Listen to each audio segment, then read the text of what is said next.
एक तो पप्पी देना। तेरा दिमाग खराब है क्या? घर में पूरा काम पड़ा है, क्या मेरा माँ बाप आके करेंगे क्या? सुन ना, घर के काम हो तो होत रही, कभू कभू रोमांस भी करना चाहिए ना। तोला रोमांस करे की इच्छा नहीं हुआ का? होता है ना गो। होता है ना गो, तो देना एक तो पप्पी ना गो। छत्तीसगढ़ी गाने देखने के लिए हमारे YouTube चैनल को सब्सक्राइब करें और नए अपडेट्स जानने के लिए बेल आइकन के बटन को क्लिक करें।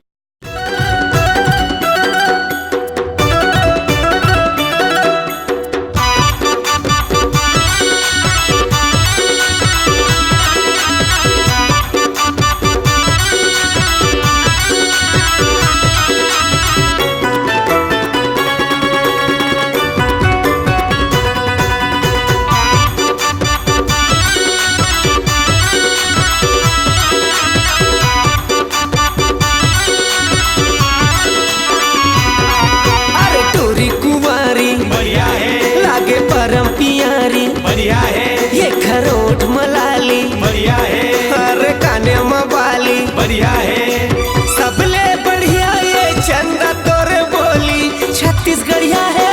हरे टूरी कुमारी, बढ़िया है लागे परम पियारी, बढ़िया है ये खरोट मलाली, बढ़िया है हर काने मवाली, बढ़िया है।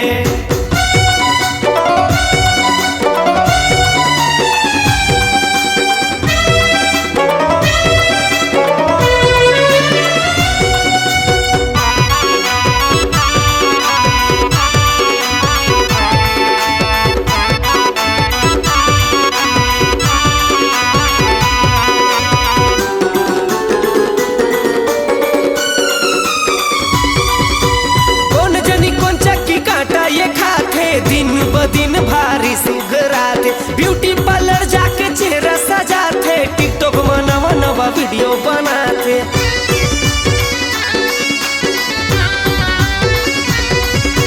कौन जनी कौन चक्की काटा ये खाते, दिन ब दिन भारी सुघराते ब्यूटी पार्लर जाके चेहरा सजाते, टिकटॉक में नवा नवा वीडियो बनाते। सबले बढ़िया ये चंदा तोरे बोली छत्तीसगढ़िया है।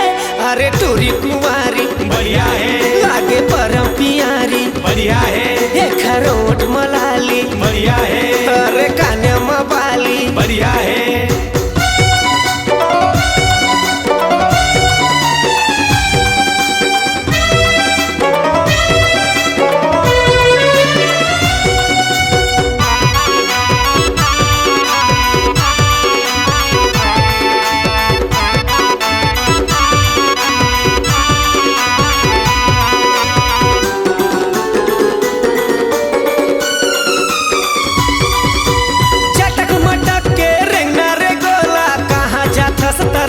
रे चोला चस्का चढ़े तोरे प्यार के मोला, प्रेम के रसना पिया दे रे गोला।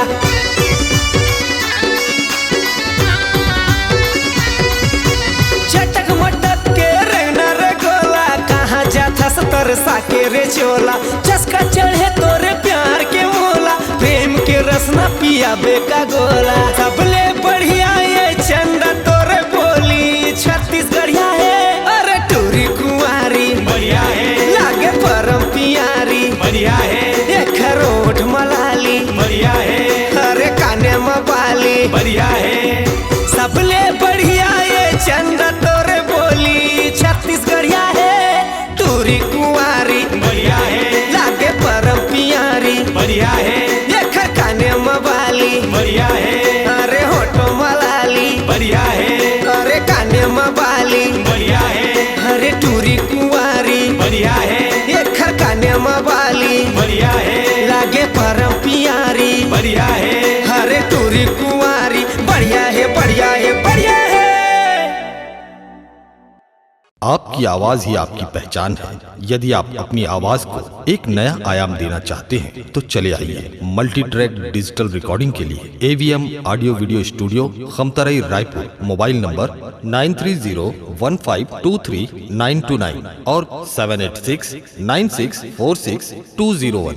यदि आप नए एवं पुराने गीत सुनना चाहते हैं तो avmgana.com में जाकर गाना फ्री डाउनलोड करें और YouTube चैनल में AVM गाना और K AK कैसेट्स को सब्सक्राइब करें।